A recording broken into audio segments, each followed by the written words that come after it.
ओम श्री साईनाथाय नमः। आज का साईं संदेश मैं देख रहा हूँ मेरे बच्चे, तुम्हारा मन बहुत अशांत है। तुम्हारे जीवन में जो उथल पुथल चल रही है ना, और जो परिस्थिति अभी तुम देख रहे हो, तुम्हारा मन बहुत अशांत हो चुका है। मैं हमेशा कहता हूँ परिस्थिति चाहे जैसी भी हो, बस शांत रहो और संयम धैर्य के साथ अपने जीवन में अपने कर्म करके आगे बढ़ते रहो।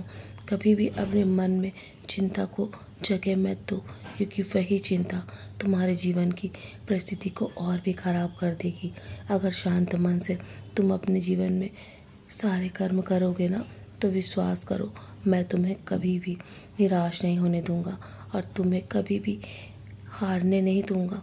मैंने तुम्हारा हाथ पकड़ रखा है ना, तो मेरे ऊपर विश्वास करो मेरे बच्चे।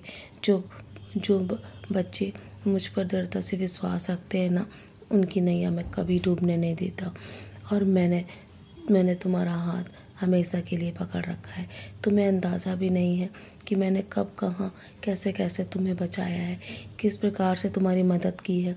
लेकिन तुम्हारे जीवन में जब भी कष्ट और तकलीफ़ आते हैं ना, तो तुम शिकायत करने से कभी नहीं चूकते हो।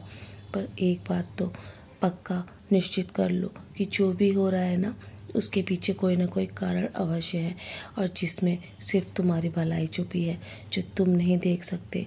जिस तरह जिद छोड़कर तुम अपने कर्म में लग जाते हो ना, उसी प्रकार मैं भी अपने कर्म में लगा हुआ मेरे बच्चे, क्योंकि मेरा कर्म है अपने भक्तों की सेवा करना। मैं अपने भक्तों के लिए कुछ भी करने के लिए तैयार रहता हूँ। जब भी मेरे बच्चे मुझे पुकारते हैं ना, मैं दौड़ा दौड़ा चला आता हूँ। और तुमने भी जब भी मुझे पुकारा है, मैं हमेशा तुम्हारे पास रहा हूँ मेरे बच्चे। और मैं तो तुम्हारे घर में विराजमान हूँ, तुम्हारे घर के सदस्य के रूप में। जब भी तुम मेरा नाम लेते हो ना, तो मैं तुम्हारे जीवन में हर रोग हर कष्ट को कम कर देता हूँ मेरे बच्चे। और मैं तुम्हारे लिए सब कुछ करने के लिए तैयार हूँ। मैं तुम्हारा भार उठाने के लिए तैयार हूँ। जो मैंने वादा तुमसे किया है ना, मैं उसे अवश्य ही निभाऊंगा। और अधिक तनाव मत लो, क्योंकि तनाव तुम्हारे जीवन की हर परिस्थिति को बिगाड़ देगी। इसलिए जो भी तुम अभी तकलीफ़ सह रहे हो ना, उसके बारे में सोचो मत, क्योंकि वो थोड़े समय के लिए है। ये समय भी बहुत जल्दी बीत जाएगा। बेवजह तनाव में रहोगे तो तुम्हारी शारीरिक परिस्थिति भी बिगड़ जाएगी, और तुम्हारे शरीर को बहुत कष्ट होगा, तुम्हारी आत्मा को थका देगी। जब भी तुम मेरे चरणों में रहकर विश्राम करते हो ना, और सारी परिस्थिति मेरे चरणों पे सौंप देते हो, तो मैं स्वयं तुम्हारी परिस्थिति को संभाल लेता हूँ मेरे बच्चे। विश्वास करो, और मैं तुम्हारे जीवन में आने वाले हर कष्ट को कम से कम कर देता हूँ, क्योंकि सबसे पहले मैं तुम्हारे हर परिस्थिति से निपटता हूँ। और जितना कष्ट तुम सह रहे हो ना, उससे कहीं अधिक कष्ट मुझे भी होता है। और मैं नहीं चाहता कि तुम्हारे जीवन में तुम और अधिक कष्ट सहो। तुम्हारे लिए जो उचित होगा ना, वो तुम्हें हम भाग बदलने की वो तुम्हें अवश्य ही तुम्हें प्राप्त हो जाएगा। तुम्हारे भाग बदलने की क्षमता मैं रखता हूँ मेरे बच्चे। इसलिए दुर्भाग्य की चिंता छोड़कर अपने कर्म में लगे रहो। तुम अगर कोशिश करते रहोगे ना, तो तुम्हारा भाग्य बहुत जल्दी बदल जाएगा। सब कुछ मेरी योजना का हिस्सा है।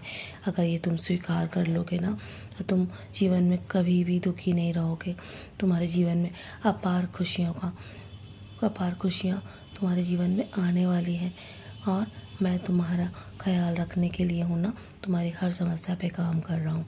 इसलिए तुम्हारा रास्ता मैं पहले से ही बना चुका हूँ। मैंने तुम्हारे लिए योजना तैयार कर ली है मेरे बच्चे। मैं तुम्हें उससे भी कहीं अधिक देने वाला हूँ, जो तुम्हारे पास अभी है। तुम्हारे दुखों का अंत निकट है। तो चलो, मुस्कुराकर अपने आज के दिन की शुरुआत करो, और सदा ऐसे ही मुस्कुराते रहो। रुको मत, इसी क्षण आगे बढ़ो। मैं बैठा हूँ ना तुम्हारे जीवन में सब कुछ संभालने के लिए, और बहुत बड़ा बदलाव तुम्हारे जीवन में आने वाला है। तुम्हारे दुखों का अंत निकट है। मैं तुम्हें हारने नहीं दूंगा, मेरा वादा है तुमसे। तो चलो, मुस्कुराकर अपने आज के दिन की शुरुआत करो, और सदा ऐसे ही मुस्कुराते रहो। मेरा आशीर्वाद सदैव तुम्हारे साथ है। सदा खुश रहो मेरे प्यारे बच्चे।